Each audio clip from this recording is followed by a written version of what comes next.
Good morning, everybody. JJ here with Ron's Equipment Company. And today I'm going to be doing kind of just a general walk around on the Massey Ferguson GC1723E. This one is an EB because it's got the backhoe on there. But for today's purposes, the EB and the E are pretty well the same. Only difference being that the EB, of course, has a backhoe. So, kind of starting over here. On the left-hand side of the tractor, your hood opening is going to be right here, and it opens forward like such. So these are going to be a 3-fluid tractor. You've got your engine oil, which is going to go in there. Your dipsticks on the other side. We'll show you that when we get around to that side. You got your engine air filter. But as far as the 3 fluids, engine oil, coolant, and then in the rear of the tractor, hard to see with the backhoe on here, but you can at least see that drain cap right there, or the fill cap, I'm sorry. That's going to be the fill cap for your rear reservoir, which will house your hydraulic fluid, transmission fluid, and power steering fluid are all one fluid on these machines, and they are all in that reservoir in the rear. They do give you, this is a real nice feature here, you get this removable screen here that's going to sit in front of the radiator, and just makes it easy if you are doing a lot of mowing or anything like that, just to clean that out. You know, just take that screen out, blow it out, and you're good to go. Put it back in and ready to run. On these tractors, they have them designed to where the air is going to actually come in here underneath the steering wheel, and then actually push through the engine this way. So you're taking all that hot air off the engine, and it's going out the front, as opposed to coming in from the front and blowing back, and then all your hot air is on the operator. So that's a nice feature. Run the airflow away from the operator so all that hot air doesn't go onto the operator. And all the tractors that we sell are going to come with an engine block heater, which you can see there's the cord for it right here. So if you do need to store the tractor outside in the wintertime, you do have a block heater on there. We recommend not leaving it plugged in for more than about 3 or 4 hours. Otherwise you're just gonna wear out that heater on there. And you know, to establish that, what a lot of people do is plug it into like a Christmas light timer. So that way they don't have to go out there, you know, if you're going to plow at 7 a.m. or something, you know, plow snow at 7 a.m., you don't have to go out there at 3 or 4 in the morning to plug it in. So, makes it easy. And you can see on this side, you've got your engine oil filter right there. Over here,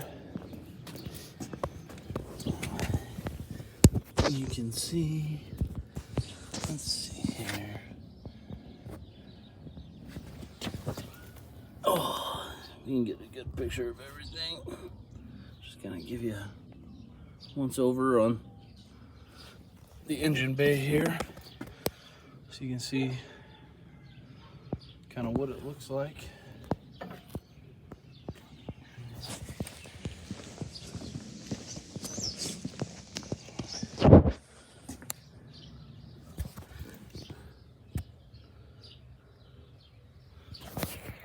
So that gives you a pretty good idea there. The battery, sorry, they got the battery. Easy to get to. If lights get left on or something like that and you gotta jump it, that's easy to get to. Alright, so now looking at the actual operator station here. Down here on the floor, on the left hand side, this is going to be your brake pedal. These are hydrostatic transmissions, so you'll hardly really ever use the brake. As soon as you're driving and you let off either the forward or reverse pedal, which are on that side, you can see by the arrows there which one's forward and which one's reverse. But as soon as you let off of those pedals, either one, the tractor's going to pretty well come to a stop unless you're on a really steep hill. So it's one of the nice features of the hydrostat, is that you don't really have to use the brake a whole lot. But You do have a brake pedal, of course, and so if you push that down and then flip that little lever there down, you can hear it.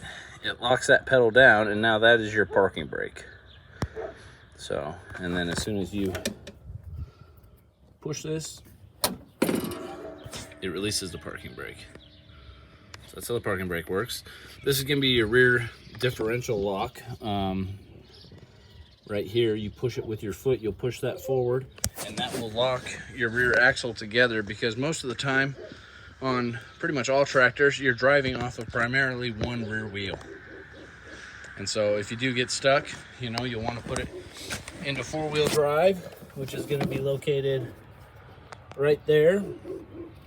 You can see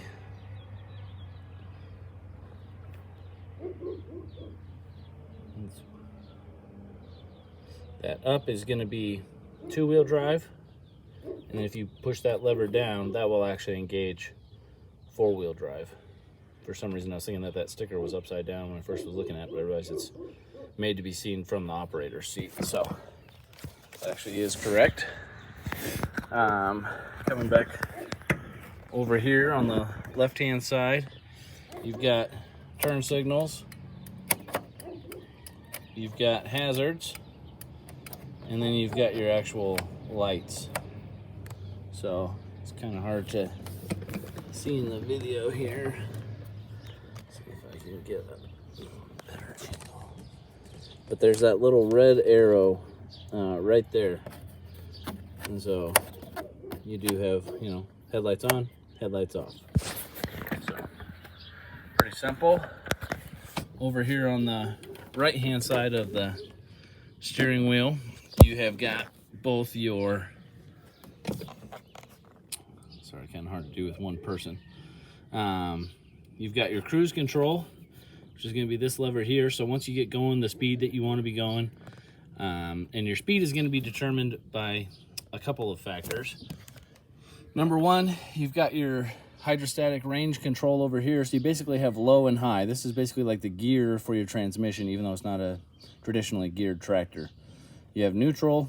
Your tractor will have to be in neutral to start it. There is a safety switch built into the seat. So if the tractor is either in low or high and the tractor's on and you come out of the seat, like you're getting off to open a gate or something like that, whatever the case may be, the tractor will shut off. That's a safety feature. They don't want someone falling off the tractor and getting run over, so the tractor automatically shuts off if there's no weight on the seat and the tractor is in gear.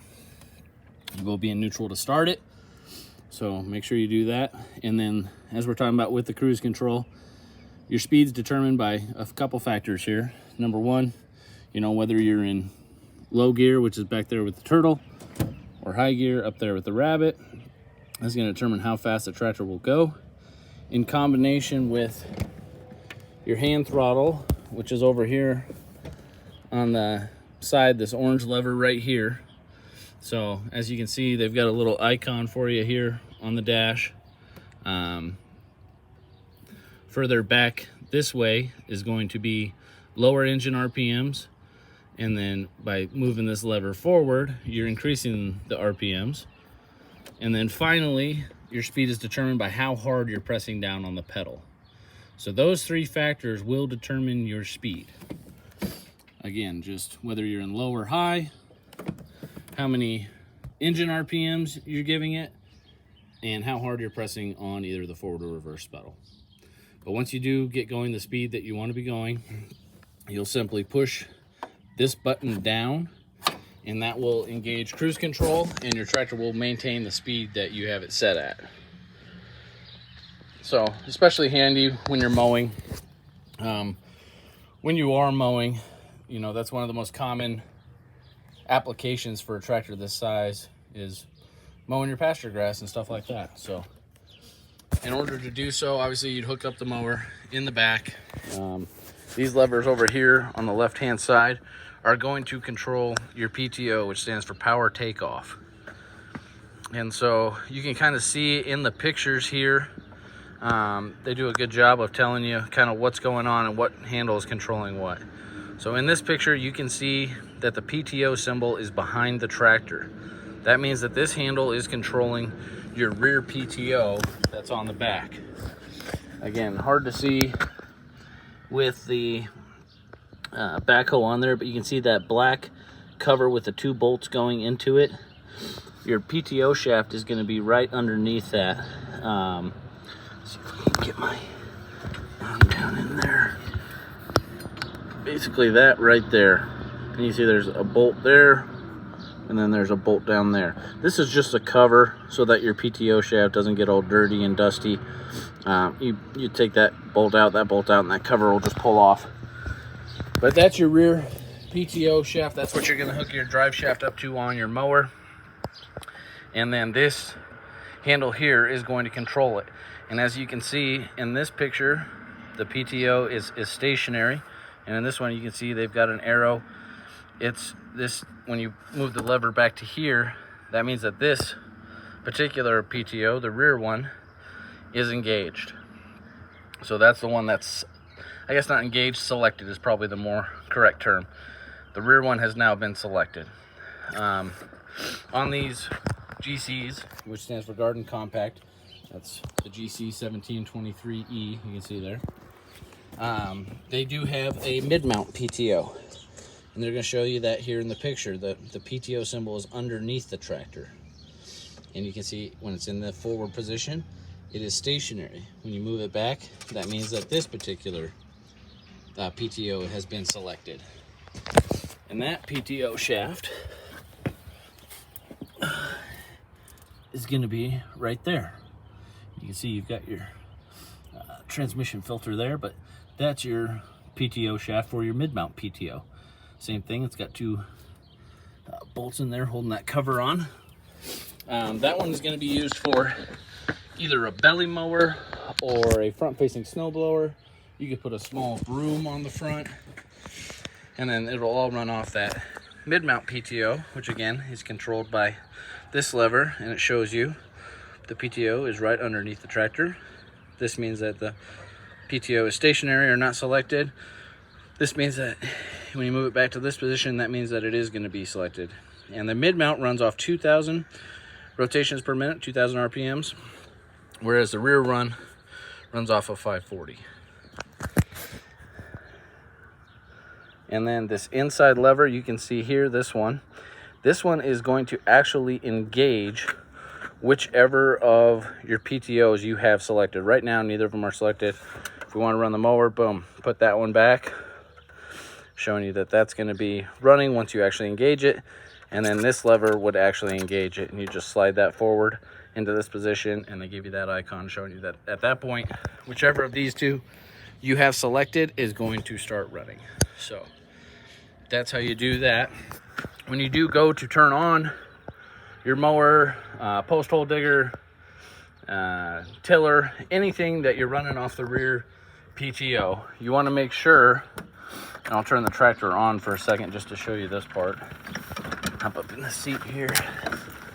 Sorry, this one's dirty. It's just been sitting out on the lot, but it shows us what we need to see. Real quick before we go into turning on the PTO and running it, on your ignition here, as you can see,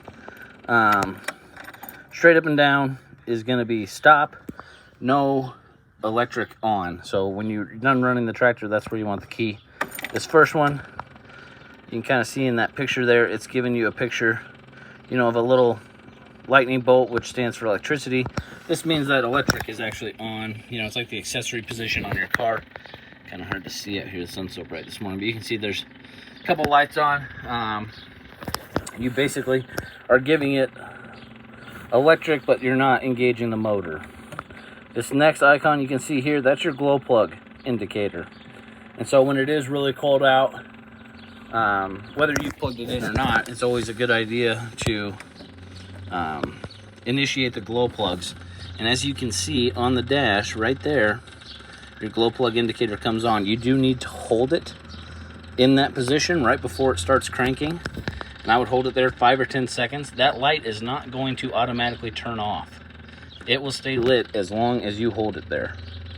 And so like I said, 5-10 seconds, and then go ahead and turn it a little bit further. Oh, I broke the rule.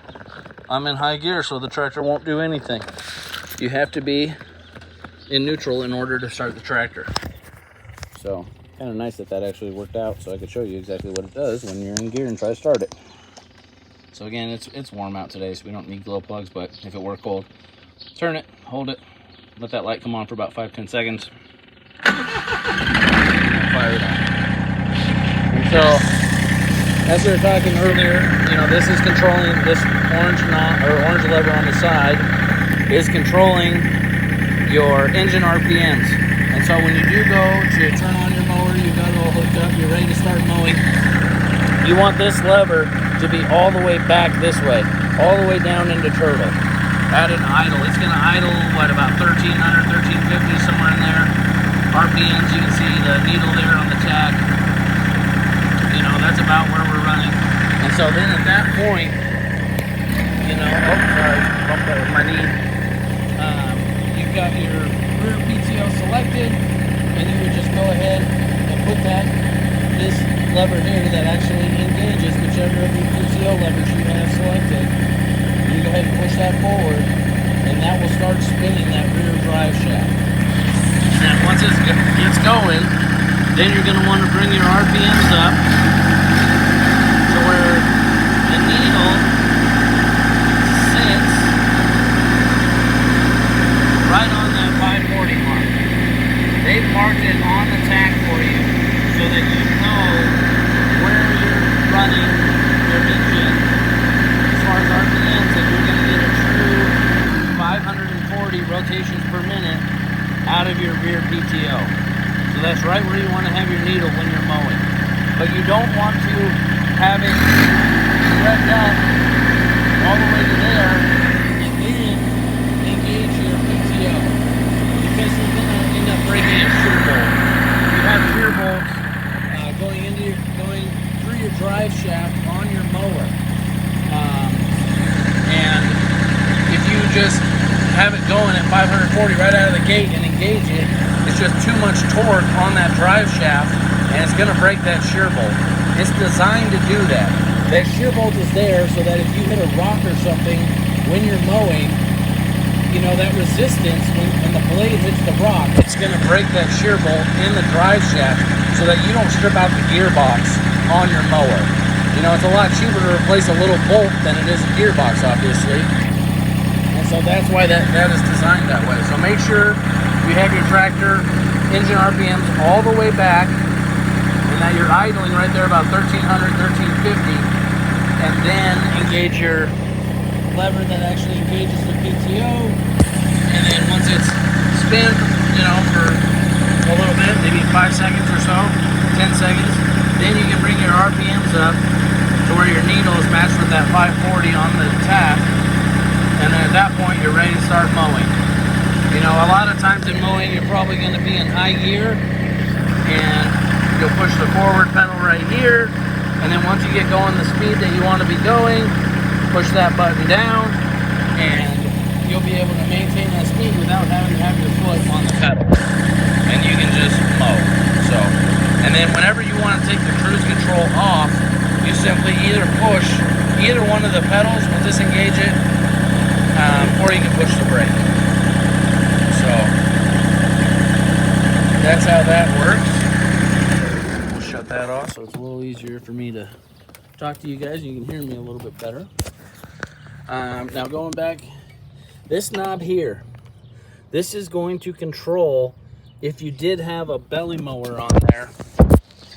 You can see that this is where your belly mower is going to hook up. You'll have a pin that'll run through here on either side. And this knob right here, this one right here, is controlling the height of these arms. And so, you know, it could be, especially if you've got kids, which I know a lot of our customers do, and they, you know, kids like to play on this kind of stuff. But if they twist this knob, you know, basically what it's going to do is it's going to lower those arms there. And so if you come out and you look and you see your arms are dragging down or they're getting caught on stuff because they've been hanging down, you just need to spin this knob back up to raise that back up. Somebody was just, you know, playing on the tractor and adjusted that. So, and then this knob here is going to control how quickly your 3-point lowers. So if you do have your mower on there or tiller, whatever you've got on the back, this handle here is going to actually lower and raise the 3-point, but that knob is going to control how quickly it sets down. It won't adjust how quickly it picks up. That is just, you know, there's only one speed for that, but it will adjust how slowly it bleeds off. So if you're setting your mower down and it's slammed down, then simply turn this knob to this side with the turtle, you know, turn it a couple turns and try it again. It's going to control how quickly that pressure bleeds off on the 3-point, so it'll set it down lighter or easier. With the backhoe on, you always want to turn this knob all the way to the turtle side to this lock position. That way if somebody does bump the lever, or once again you got kids playing on it or whatever, right here, this lever raises and lowers that 3-point. If that gets bumped, but the handle is in the lock position over there by the turtle, then it can't try to set down the 3-point with the backhoe on there. So, safety feature, keep you from ripping out hoses and you know, putting strain on the pump because it's trying to set it down. The arms can't go down. So, just a nice feature there.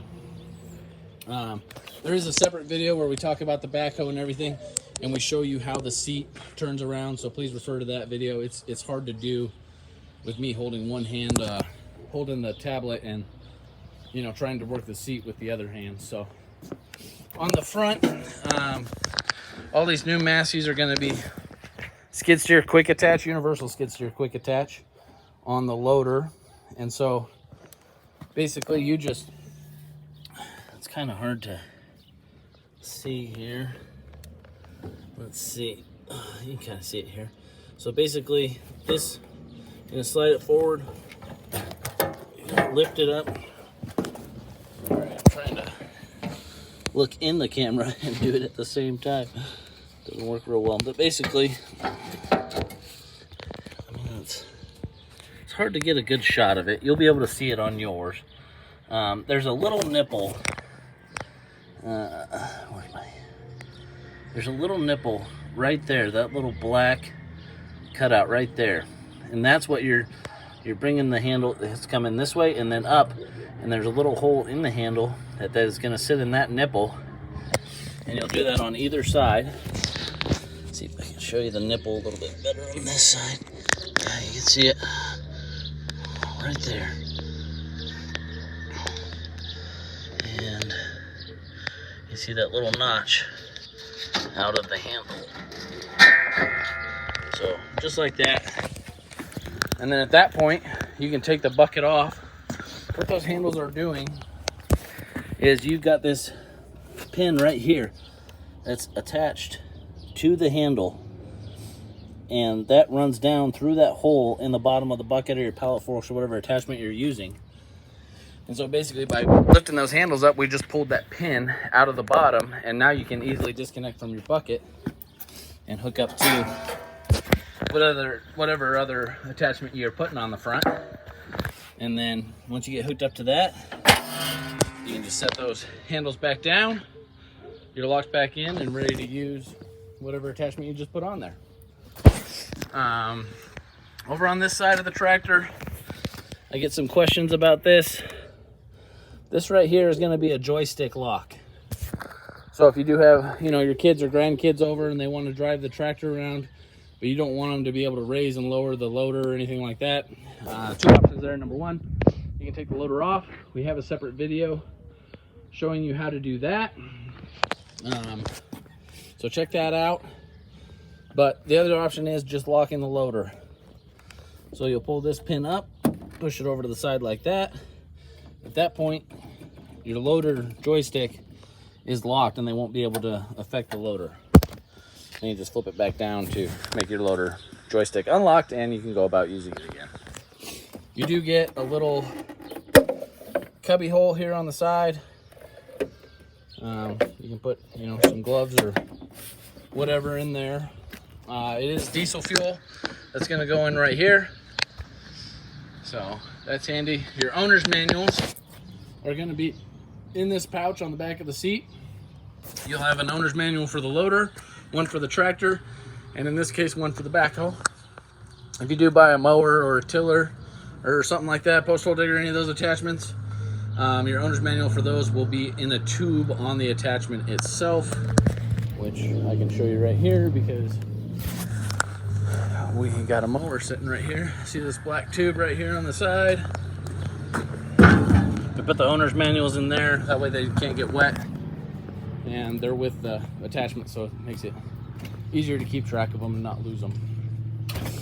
I think that pretty well covers it as far as the tractor. Last thing, you know, if you're storing it inside and your rollover protection bars here are too tall for whatever you're pulling it into, they do fold down. You're going to pull this pin out on either side, and then that ROPS bar will fold down so that you have less height on it, and you can pull it in if your doors are too short. So, well, thanks for watching, guys. Comment below if you have any questions or if there's anything I missed, and appreciate you watching.